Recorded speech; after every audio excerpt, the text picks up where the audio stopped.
India की तरफ से जब भी कोई ऐसा कदम उठाया जाता है तो पाकिस्तान को एक कंसर्न शो होता है कि ये जाहिर है कि ये अलार्मिंग सिचुएशन होती है पाकिस्तान के लिए कि ये जो है ये पाकिस्तान के खिलाफ ना कहीं इस्तेमाल किया जाए ये वाला असले। इंडिया ने एक मिशन दिव्यास्त्रा जो है वो कंप्लीट किया है, जिसको टेस्ट किया गया है with MIRV technology, which means multiple independently targetable re entry vehicle technology से बोलते हैं। India's nuclear capability just went to the next level in a huge boost. तो पलक झपकते ही पूरा पाकिस्तान भारत की जद में होगा, ये इतना ज्यादा बड़ा कदम है। भारत की इस मिसाइल ने पड़ोसी मुल्क की टेंशन भी बढ़ा दी है।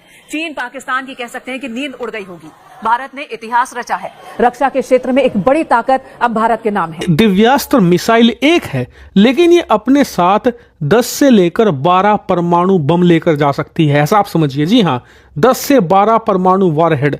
और उससे भी खास बात, ये 12 के 12 ऐसा नहीं कि सिर्फ एक शहर पर गिरेंगे, ये एक ही मिसाइल 12 को लेकर जाएगी और फिर अलग अलग दिशाओं में अलग अलग 12 शहरों के ऊपर आप परमाणु बम गिरा सकते हैं। Leading nation is a leading nation, और हम तो बहुत दूर हैं पढ़ने लिखने से। और spending nation is a defending nation. हम सिर्फ डिफेंड करने के चक्कर में, हर वो नहीं यार, दिफा में, अपने दिफा में लगे। भारत की इस नई नवेली दिव्यास्त्र मिसाइल की ताकत इस बात से आप समझिए कि बांग्लादेश जैसे देश को निपटाने के लिए सिर्फ एक मिसाइल काफी होगी, और पाकिस्तान जैसे एक देश को निपटाने के लिए पूरी तरीके से 2 मिसाइलें काफी होंगी। लेकिन चीन जैसे देश की अगर हम बात करें तो वहां आपको 4 से 5 मिसाइलें चाहिए होंगी, क्योंकि ज्यादा शहर हैं। इससे आप अंदाजा लगा सकते हैं कि दिव्यास्त्र मिसाइल की क्या कैपेबिलिटी है। और आज जब सेना ने इसे तैनात कर दिया है तो ये हमारे दुश्मनों के लिए कितना बड़ा झटका है। नमस्कार दोस्तों, स्वागत है आपका एक नए एपिसोड में। दोस्तों, आपने दिव्यास्त्र का नाम रामायण और महाभारत में तो सुना ही होगा। ये ऐसा वेपन होता है जो भयंकर तबाही और डिस्ट्रक्शन लाता है। अब उसी तरीके का जो अस्त्र है भारत ने अपने मिशन दिव्यास्त्र की तरह लॉन्च किया है, और उसके मुताबिक दोस्तों ये बम 12 परमाणु वॉरहेड अपने साथ लेकर जा सकता है। मतलब एक मिसाइल से हम 12 अलग अलग जगहों पर एक साथ हम डिस्ट्रक्शन, तबाही मचा सकते हैं। जी हाँ दोस्तों, और जब से यह खबर निकल कर आई है ना दोस्तों, ख़ास करके जब चीन को पता चला है कि इसे भारत चीन के बॉर्डर पर तैनात भी कर दिया गया है, तब से तो पाकिस्तानी मीडिया और चीनी मीडिया का रिएक्शन तो देखते ही बनता है। जी हाँ दोस्तों, यह कोई नॉर्मल वेपन नहीं है। जी हाँ दोस्तों, ये भयंकर तबाही मचा सकता है, ये पूरे के पूरे देश को ख़त्म कर सकता है आराम से। और दोस्तों, इसी पर पाकिस्तानी मीडिया आपको खुद समझाते आएंगे इस मिसाइल के बारे में। सो विदाउट वेस्टिंग टाइम चलिए हम लोग वीडियो शुरू करेंगे। हो सके तो चैनल को सब्सक्राइब कर वीडियो को लाइक कर दीजिएगा। जय हिंद, जय भारत। ये जो मिसाइल है ये मल्टीपल वॉरहेड्स लेके जा सकता है डिफरेंट लोकेशंस में। और जैसे मैंने बताया कि इसकी जो प्रोजेक्ट डायरेक्टर थी वो खातून थी, और इंडिया वो सिलेक्ट ग्रुप्स में चला गया है जिनके पास ये कैपेबिलिटी मौजूद है।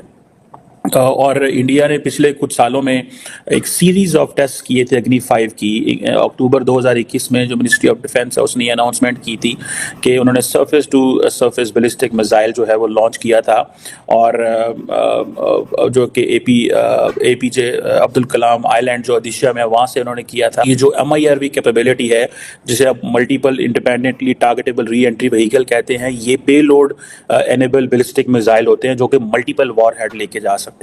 और हर जो होता है वो उसकी कैपेबिलिटी होती है, वो डिफरेंट ऑब्जेक्टिव्स पे जो है वो टारगेट कर सकता है। So it's something very significant for India in my understanding इस हवाले से।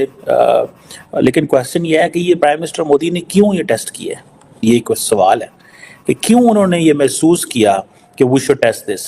इसकी क्या जो है वो लॉजिक क्या है। बड़ा सरप्राइज हुआ हूँ ये देख के, क्योंकि ये आप जानती हैं कि ये मिसाइल ऐसा है कि अब पाकिस्तान को अपने डिफेंस का सोचना पड़ेगा, क्योंकि बाकी जो आपका रडार सिस्टम है या आपका डिफेंस सिस्टम है, बाकी जो इंडिया की बनी हुई मिसाइल हैं वो पाकिस्तान आर्मी उससे अच्छी तरह आगाह है, और हमारा जो डिफेंसिव सिस्टम है उसके अकॉर्डिंग जो है ना डिज़ाइन किया गया है। बट इसके हवाले से हम ये देख रहे हैं कि जो टेक्नोलॉजी यहाँ पे यूज़ की गई है, दैट इज़ वेरी अमेजिंग। डरना चाहिए, चाइना और पाकिस्तान के किसी भी एरिया को जो है वो टारगेट कर सकता है और बहुत बुरे तरीके से कर सकता है, तो थोड़ा सा डरना हमें चाहिए। लेकिन खैर, India is not that bad कि वो हम पर जो है चला दे मिसाइल। हमारी आर्मी जितनी भी है स्टार्ट से इंडिया से बिल्कुल नीचे है। स्टार्ट से ही हम मैं कह सकता हूँ कि अगर आप इंडिया की हिस्ट्री को पढ़ें, उनकी किताबें पढ़ें, तो उनमें ये बात साबित होती है कि हमारी आर्मी उनसे नीचे आ रही है।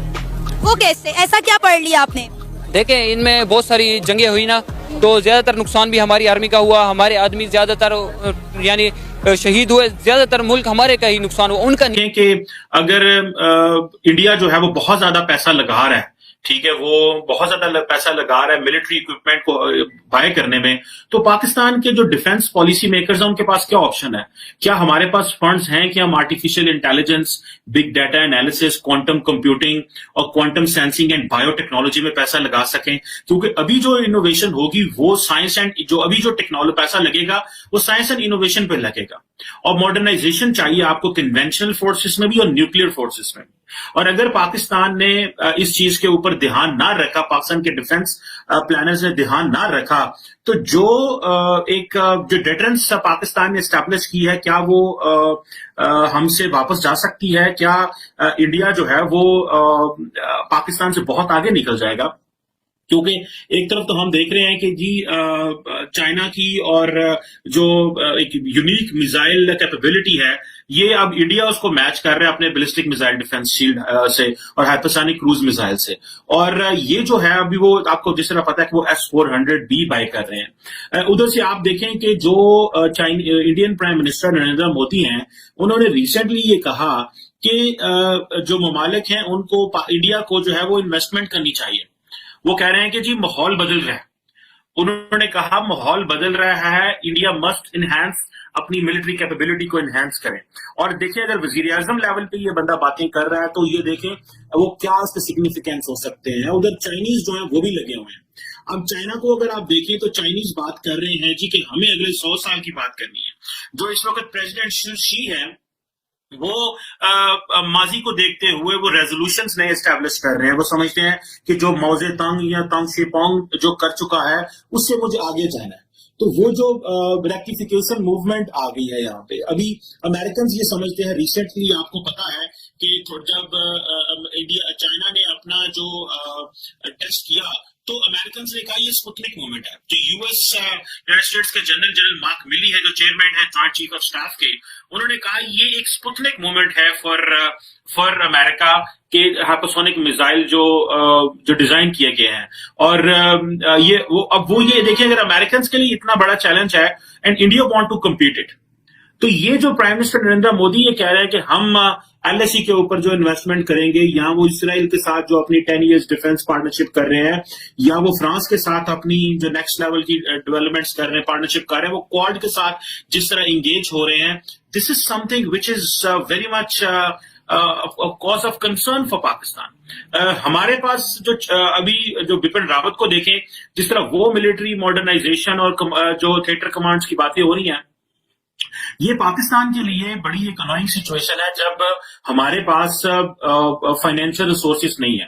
मैं देख रहा था कि जो इंडियन नेवी है उन्होंने अपना एक पहला फर्स्ट जो डिफेंस ऑर्डर है इंडियन मेड इजरायली पायलट्स जो पिस्टल्स का दिया है, ठीक है जी। और ये मेड इन इंडिया पिस्टल्स हैं, ठीक है जी। इसको इजरायली मसादा 9mm पिस्टल है, जो कि एक चीज तो छोटी है, लेकिन वो जो इंडिजिनाइजेशन और जो लोकलाइजेशन की बात कर रहे हैं वो एक that gives them a lot of value.